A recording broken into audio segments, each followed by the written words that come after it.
No, no, no, no respect to Eric. I know that you are Thank, young at heart. I know thank that. you, That's why we God. keep Yes. pulling you out of retirement. You're not ready to retire. Come on.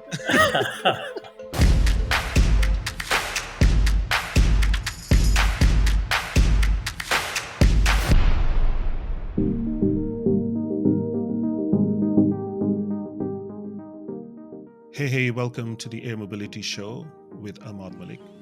Today, we have been talking about a number of industry and division of different parts of the world and how they are sort of mobilizing into the AM industry and how they are sort of working towards the advancement. This is a very hot topic. The whole world is obviously very, very much interested.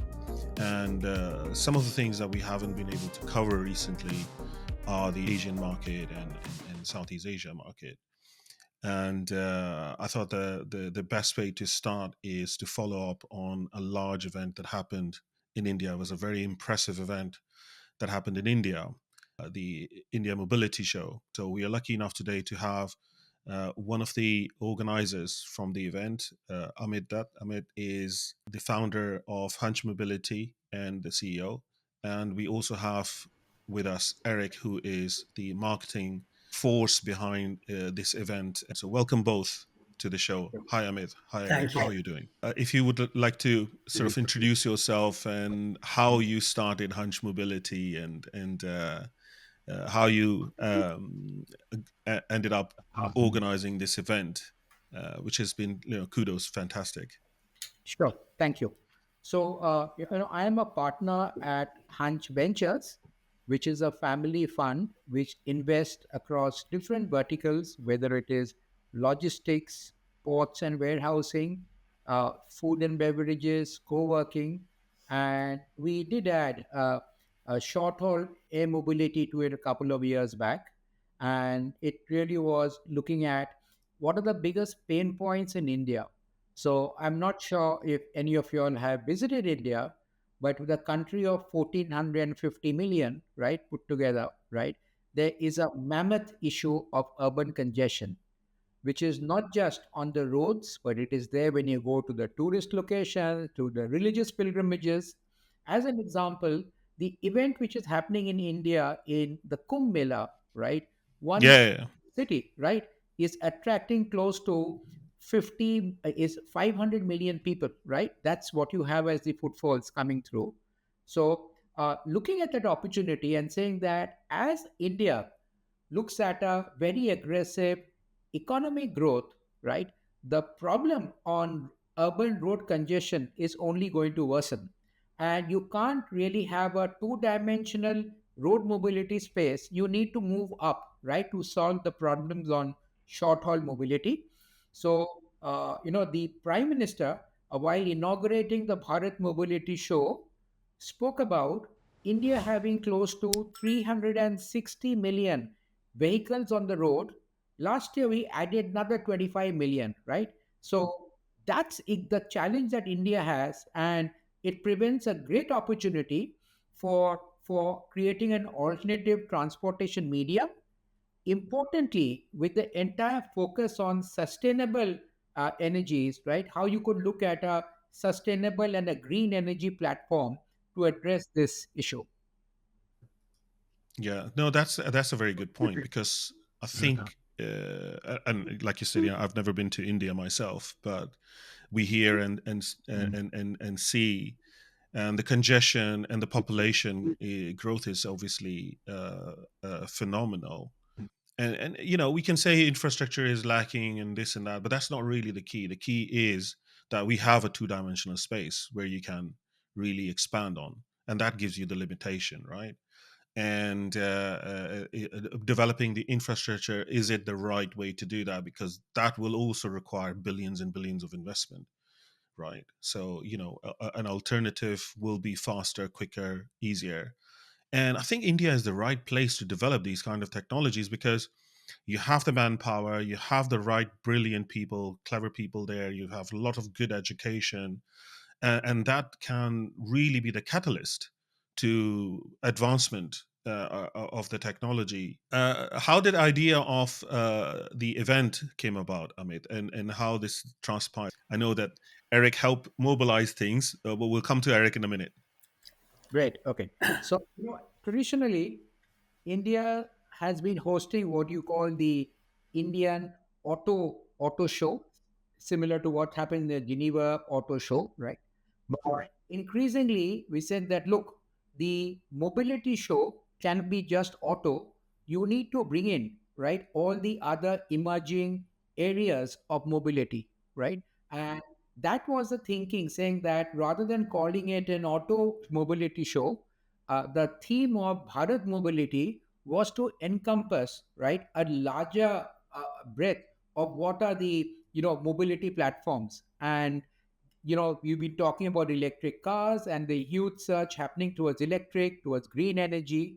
And the thought is that today, to address road mobility issues, we have, electric short haul coming in a very big way. And the term that Ahmad I use is the future is closer than you think, right? This is not happening somewhere in 2030. You're talking about 2026 onwards when this becomes a reality. So, at very short notice, we decided that as part of the Bharat mobility, we would have a module which is the air conference focusing on short haul air mobility. And I think that's where the idea came from, saying how do we look at this confluence between private sector and the industry? And that's where Confederation of Indian Industry, which is a leading chamber of commerce, said, let's organize the air mobility show as well as part of the Bharat mobility event. And I think there was excellent feedback on the progress that's been done over the last 2 years. Hmm. No, that's very impressive. The feat that you've put off here in that short notice as well. That was fantastic. And I know Eric has been a instrumental part of the whole thing. So, Yeah. Eric, how did you came about joining forces with Amit? And I think that's Yeah, you're long been in the industry doing this. So yeah, it's uh, quite an interesting one. I'm based in Scotland, and I had retired as president of a UK global event organising company, but they had asked me back early summer last year to assist with recruiting for a couple of events that they were running. And during that recruitment, I met with Amit and with Payal and their team to bring them to an air mobility event that my company had been organizing in Dubai. Um, the idea was then that as the previous event took place, I had intended to return to my well-deserved retirement. But I was surprised and flattered that Amit and Payal asked if I would join them as an advisor in marketing the event. We all recognise that, as Amit has said, it was all decided in a very short time scale.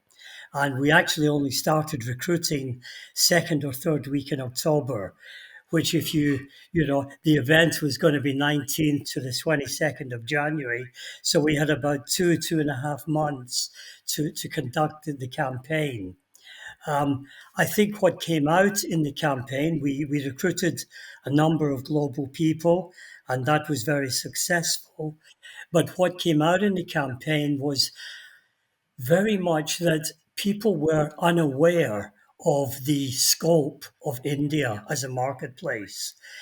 I was quite taken aback because I had worked with Indian aviation since, I was going to say late last century. It really makes me feel as old as I am. But yeah, it was astonishing that people in global AAM were really unaware of the size and capability of the Indian industry. And I think that since the event, the continued response we're having from people saying, tell us more about India as a marketplace, tell us what you're going to do next year, and let's establish a working relationship with you. And I think what's happened is Expo was an inaugural event, but it was very well, let's say, reasonably successful. A number of multi-million dollar contracts signed, um, a number of endorsements from global delegations, and I think very much the commitment given by the Indian government. So I think we're now in a position to go forward once Amit and his team define when the event will take place and what the total content of the event will be. And hopefully I can be around to help them out. Fantastic, fantastic. So the plans are in motion for the next time around, right, Amit? Uh, Absolutely. And Ahmad, if I could come in, is Eric was on the verge of going on a nice retirement holiday when he discovered that that's yeah, not to be, right? And we pulled him out. And only thanks to him, right, for doing such a lot of uh, the back end work and getting yeah, it other participants. So yeah. absolutely, we're really indebted to Eric for the effort that he put into this event. Yeah.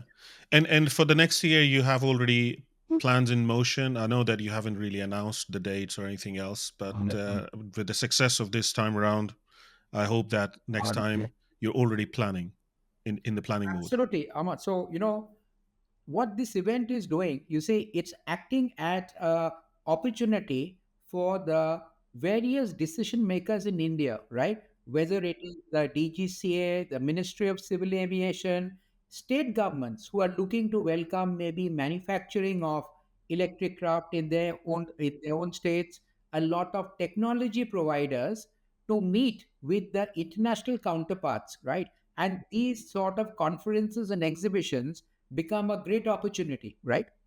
As you see, is in the next event, we would be much more closer to the commercial introduction of electric craft, and you will have a lot of prospective buyers. They could be air ambulance companies, they could be governments, they could be air rescue, tourism, who will now look at this mobility platform and saying, we are talking about this week, it really maybe a year away from the next conference, and how do we get it into service? So absolutely, I think it plays a very vital role.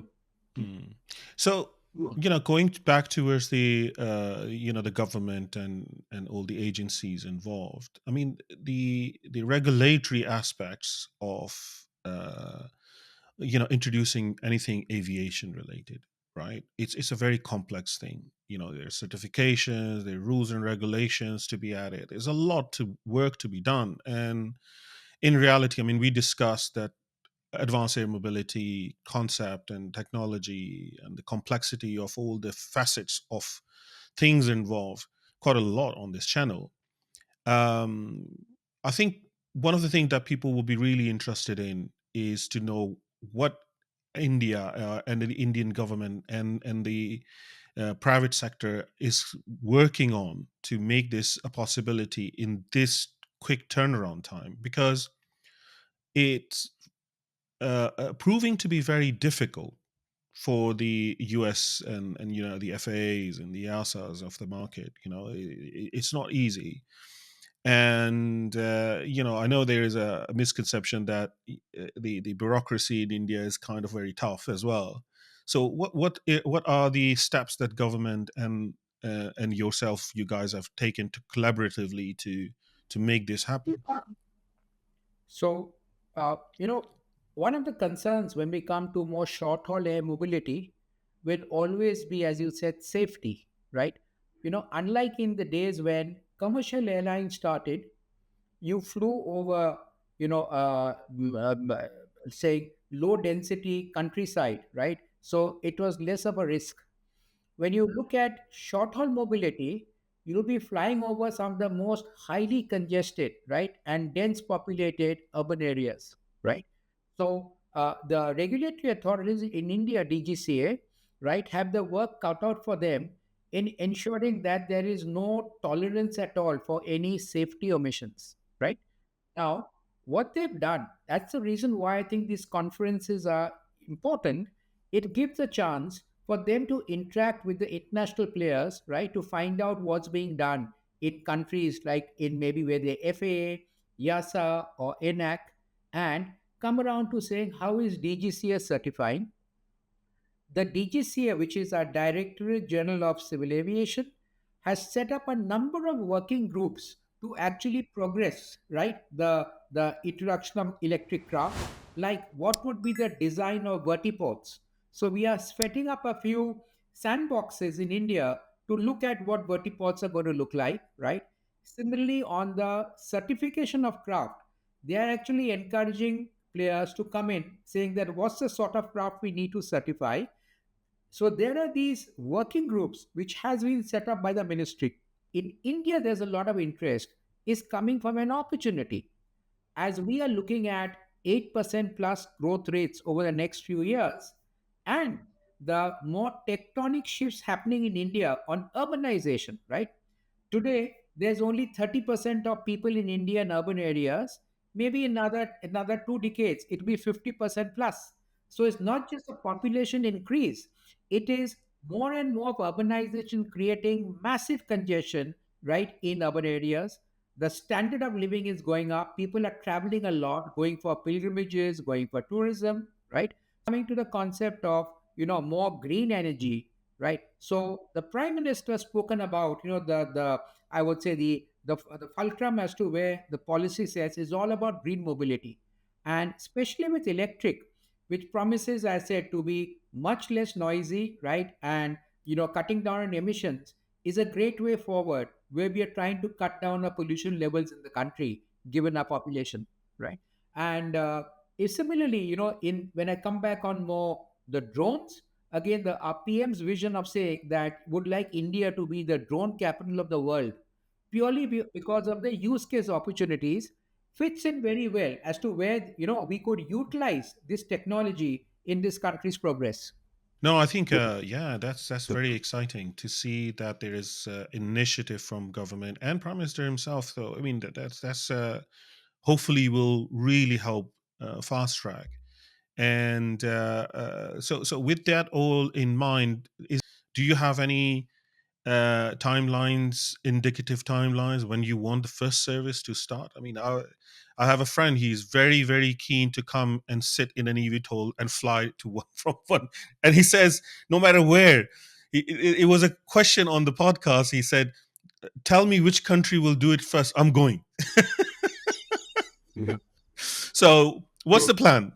So, first is that there is a lot of interest in India that we are a first mover in this race, right? And but not at the cost of safety, right? So, what India will definitely do is look at the more developed economies, like where you got FAA or EASA certifying the craft, right, on that, because that's going to be crucial. Now you will have markets like what's happening in Dubai and UAE, which are allowing commercialization even without FAA approval because they're offering select flights. Unlikely that will happen here in India, because they will always look for an certification by these agencies, right? But from what we and again, from what we hear, right, from the eVTOL developers and the other players, is 26 is when a lot of eVTOL players are planning launch of commercial service, right? So those would be the plans which and I'm wearing the hat of, as I also chair the committee on short haul mobility, which is set up by CII, working very closely with the Ministry of Civil Aviation on policies. And in that body, right, we are looking at 26 being again the start of commercial services. But as you said, it depends a lot on other factors like clearance, right, and safety. Similarly, in terms of the eVTOL manufacturers being ready, but moving forward in that direction with that timeline. Yeah, no, I think that's a very sensible approach. There's no point on rushing, because also, historically speaking, aviation has been a touchy subject. Somebody dies in a car accident, no one bats an eye, but any accident in air is a big issue. Just to add to Amit's point on and your question on timescale, there was a decision confirmed after Expo, where they've announced 5 locations as test beds Oh, for okay, yeah, controlled eVTOL flights. These are in Ahmedabad, Gujarat, Andhra Pradesh, and two other locations. And this is the partners in this venture will be the Airports Authority of India and a number of manufacturing stakeholders, Indian manufacturers, people like Jet Set Go, ePlane, BlueJay. So there's obviously a real commitment to move things forward, but taking account of what Ahmed said, maintaining the need for safety. Yeah, and I think in my personal view, that's a very good approach to set up the test beds and sandboxes where you can test things out, and before actual commercial operations start, because commercial, there's a lot more liability, a lot more responsibility. The way journal aviation have worked in the past, journal aviation has always worked with the first approach to go into a non-commercial operation as a primary test bed, experimental, for example. There are lots of different um, uh, companies that produce experimental planes. People buy them, use the technology that's not certified, and then slowly it trickles into the commercial aviation. I think that would be a good idea as well. I don't know how big is the journal aviation scene in India. Is that something you think that can be an interesting approach? So is India is exploding on the commercial aviation space, right? I think we are already the third largest civil aviation market in the world. Some of the single largest orders with Airbus or a Boeing are coming from Indian manufacturers, right? On that, because you see, that's the growth in passenger traffic as a company, right? As a country starts moving forward as an economy, and there's more disposable income. There is a huge growth there, and that's the reason why the country is also making a lot of steps on building an aviation infrastructure. An example is earlier, in spite of such a large aviation business, all the leasing happened in countries like Ireland or in Singapore, right?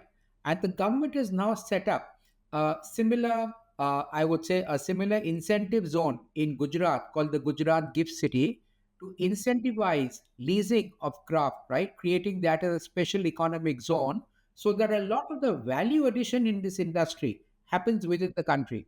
So I'm very keen to move on to the discussion about which companies are developing drones and eVTOLs, etc. But before we do that, I think a bigger topic that people forget in the excitement of flying in these vehicles is the infrastructure. And you mentioned, sustainability efforts and all this related aspects of infrastructure. So what about any specific thing that any company that's coming out in a big way in terms of working on vertiport development, infrastructure development, energy production? I mean, if we are going to say it's going to be sustainable energy, electricity generation like wind and solar and even perhaps nuclear.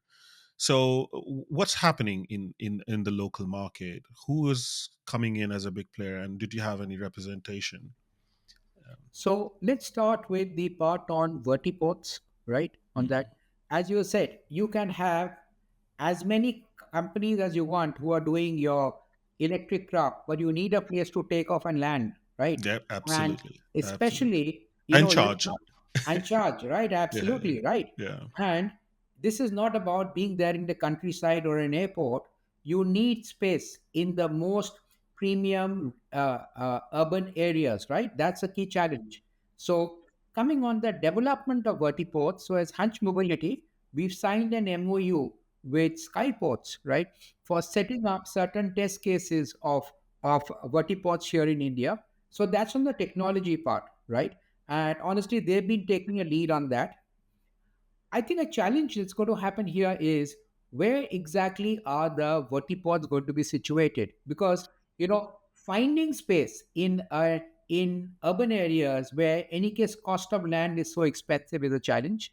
As you know, Matt, there's while preparing for the electric space at Hunch, we are running helicopters today, right? Offering the same routes.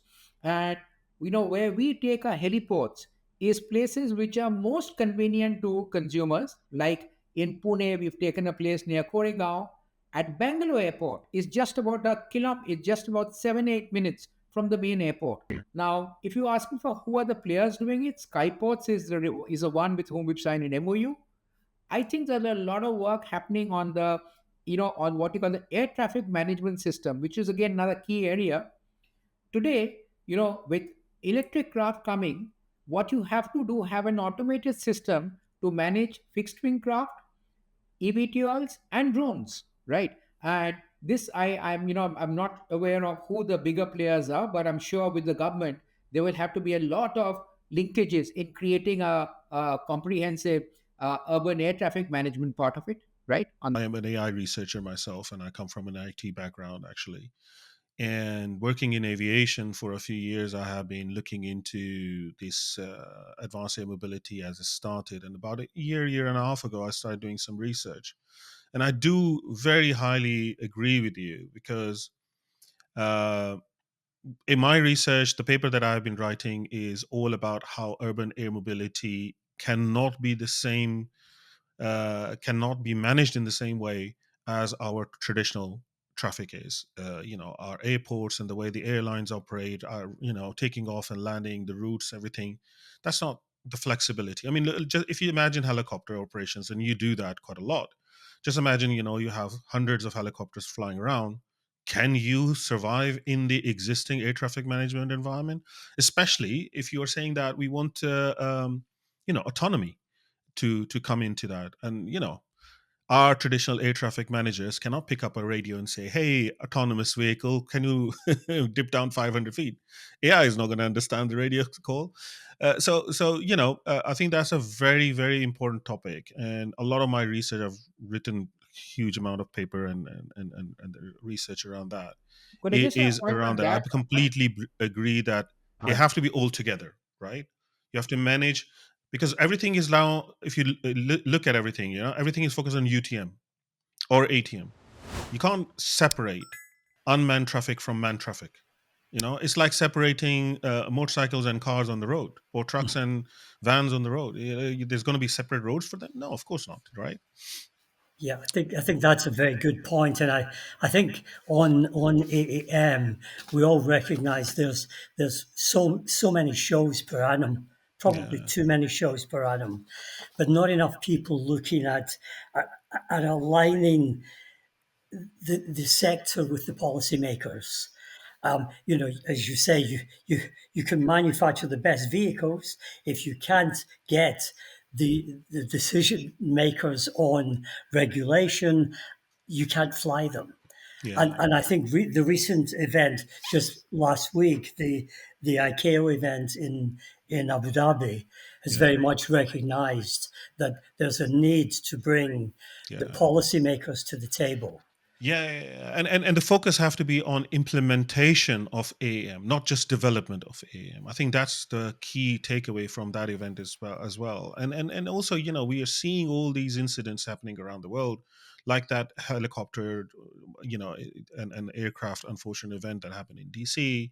I actually was talking to Al Jazeera about that topic, and how AI can help sort of mitigating these kind of problems. The problem is, AI is not going to be able to help anytime soon, because the way we operate is coming from the 60s. We're not going to change our aviation industry in a way, and also, especially if we don't want to.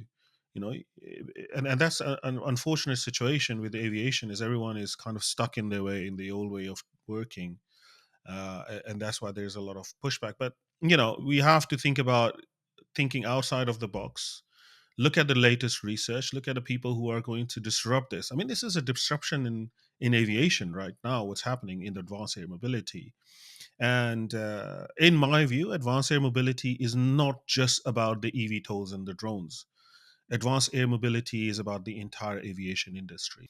And what I wanted to do is the UAMM become a 360-degree framework where we look at infrastructure design, technology for d- um, for the vertiports, for the city, smart city development, integrating of the infrastructure in the existing cities, like you said, is difficult to get into the populated environment, not just because of the costs of the land, but also how to bring infrastructure to that, right? Because that's a last mile problem that we are trying to solve with the advanced air mobility.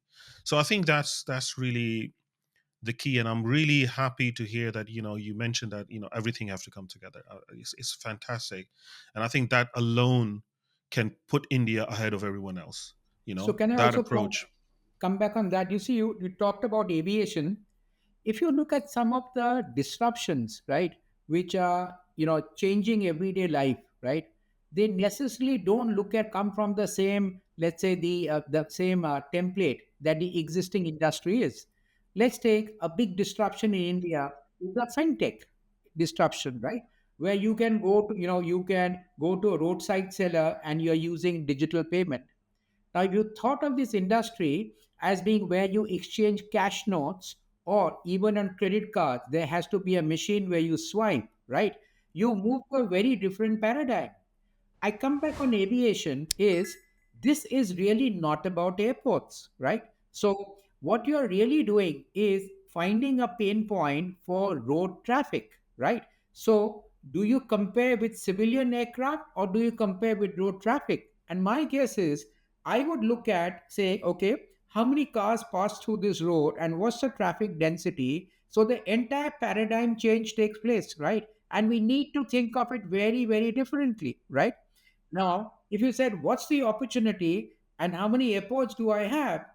The, the flyer wants to take off from the closest space. So, what are the public playgrounds or other open spaces near where the customer stays, which you can convert into a vertiport? So, it's a very different paradigm in the way you need to think about this mode of transportation. That's my view.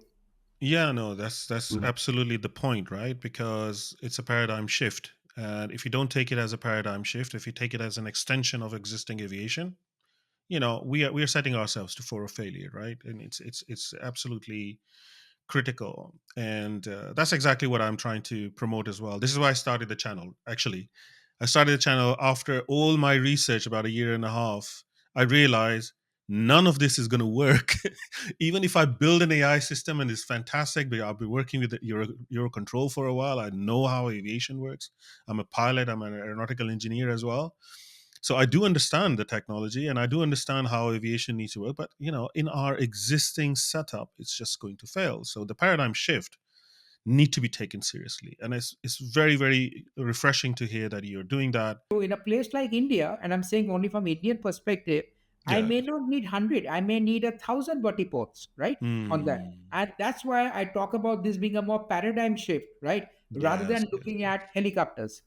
Yeah, no, that's a very good point, because heliports are sort of not as used as what we envisage the vertiports will be, right? So I mean, you have a heliport is only for a limited amount number of people, or not everyone can access it. Is still kind of on the expensive side, but vertiports can be in varied forms and shapes and capacity, because maybe need a vertiport just can handle one or two crafts, because it's a temporary place where somebody land, pick up a passenger or drop a passenger, and off they go to a much more central vertiport that can be much larger, can host a lot more facilities. So yeah, I think I get your point. It's a very a different way of thinking, right? Again, out of the box thinking is required on that.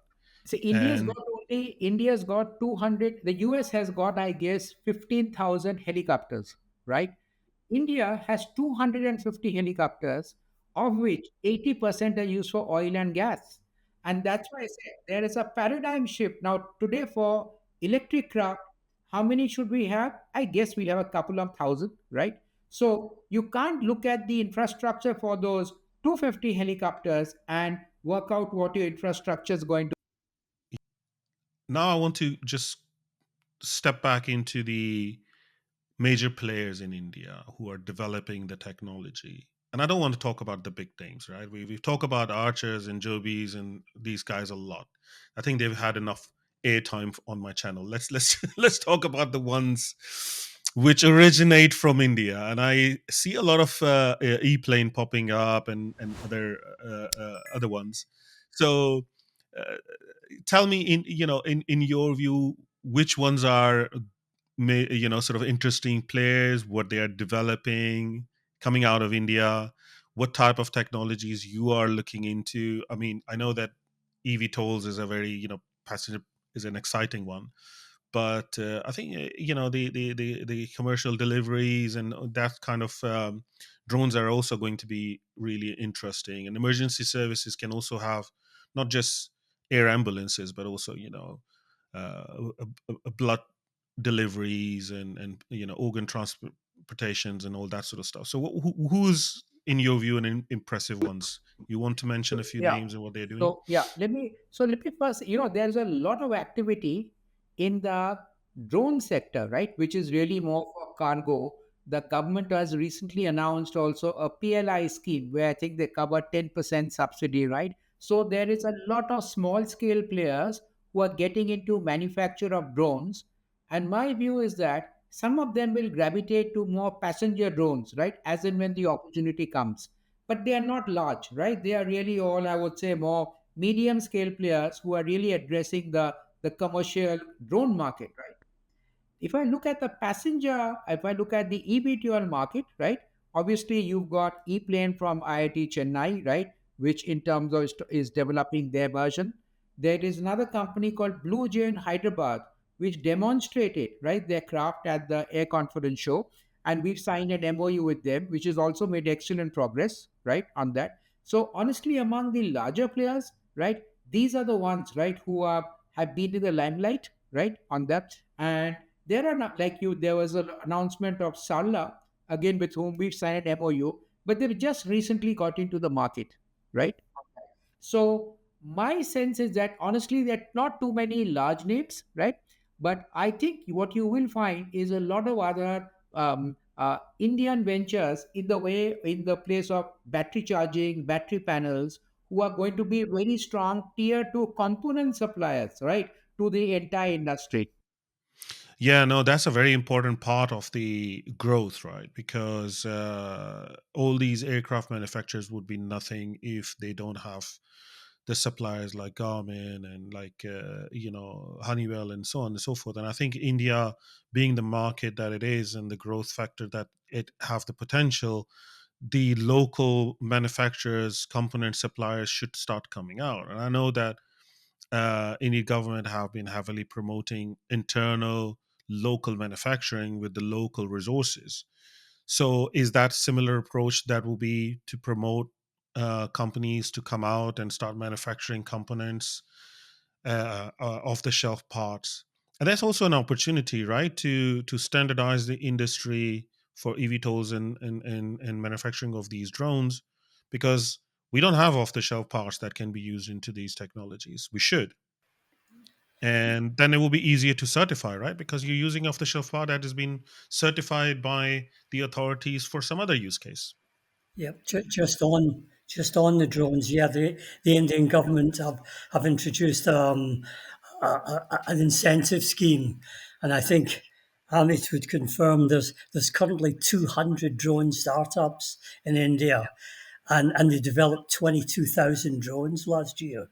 So it's a huge expanding market. I think the value they've put it last year was $650 million, with a growth of about 17% per annum.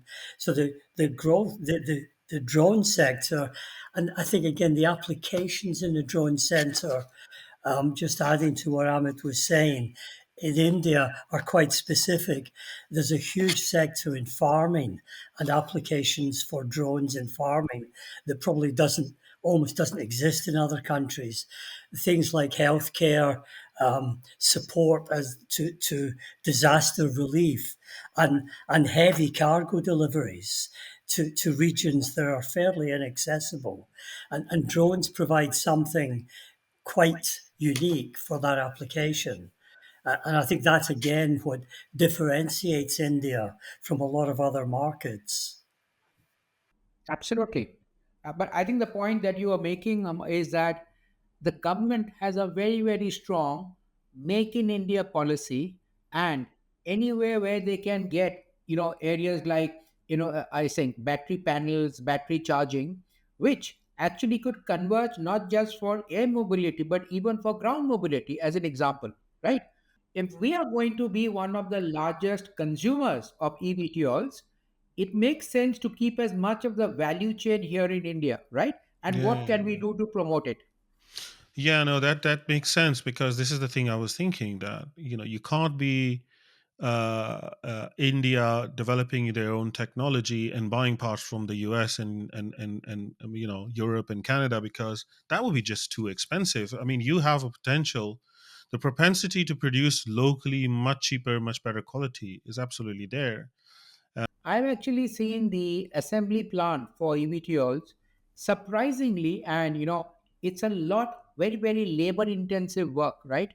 When you Yes. put the battery panels together, you do these, you're testing every single battery, right? Yeah. And you look at the amount of labor, there is a huge labor arbitrage between wages in the US and Yeah. wages in India. Yeah. So I would argue is not just the super skilled work, but it's also at a very basic level, Yes. what you would pay for costs in the US, right? And for pay for Mm. in India. That's a huge opportunity. That's a huge opportunity. I mean, if India can manufacture components for those drones, they can be offshore to India, and they can retain their final manufacturing assemblies, all that sort of stuff, which makes sense, right? Because that's the best way of doing it, rather than developing and building everything vertically integrated into one place, and then carrying that huge ginormous thing to some other country, just to the final. It's not ideal, right? So a distributed approach can be fantastic, and especially if India will be consuming a lot of that, then might as well the production be there as well. So that definitely makes sense. Well, I think that's the biggest chasm between the mentality and thinking and approach between the Western world and the Asian market and Indian market, especially, is in the American market. If you look at the concept, there is like, okay, we will offer our business class, first class customers a service where we can pick them up from Manhattan to the airport. The difference again in India, and very much what Amit's saying, eVTOLs will be part of a democratisation of air travel for the public. It won't be a rich man's toy. It's convenient to get from JFK to the centre of New York using your eVTOL. This is part of a government policy to support public and to improve the opportunities for connectivity in the country. And again, I think that becomes almost a basic selling point of India as a potential market. Yeah, and I think also the big difference between the Indian market and these European and Western world is, the acceptance issue.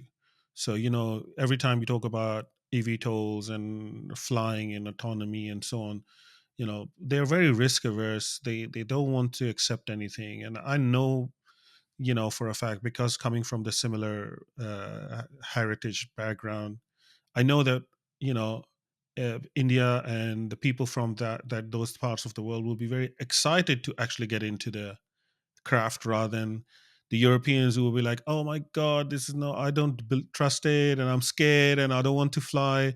I think people will be queuing up. It's a very different mindset as well, right? So psychological impact is different, and the acceptance is not really a big issue as well. I think that's what you know is that what you also see in the local market? Yeah, so one of the things which, if you tracked India over the last 2 3 decades, is the ability to leapfrog technology, right? Okay. So what you had not too long back, whenever you had a Samsung or a Philips or a Nokia launching a new device, it first got launched in either Tokyo or in the US, and a couple of months later you launch in India. Now, today, that launch is happening first in India before it's happening anywhere else, right? Because consumers are willing to take on the latest technology, right, on that. And absolutely, in a way, being more innovative, right? So very clearly. Second, what also helps, Mark, I think, is the demographics. India is one of the youngest countries in the world. 70% of our population, I think, is less than 25 or 30 years of age, right? So you are dealing with a much younger group of consumers who are digitally savvy, far more open to innovation than maybe a more silver head generation, which could be a bit more fearful about change. I think that also helps. Yeah, that's a very, very good point. I actually never thought about it in that way because, you get into that, day to day thing that you don't even think about it until you actually look outside. And you're absolutely right. And the reason there's so much pushback on any change is because of our, old birds who are kind of stuck in their way and they want don't want to change. No, no, no, no respect to Eric. I know that you are Thank young at heart. I know thank that. you. That's why we Well, keep yes. pulling you out of retirement. You're not ready to retire. Come on.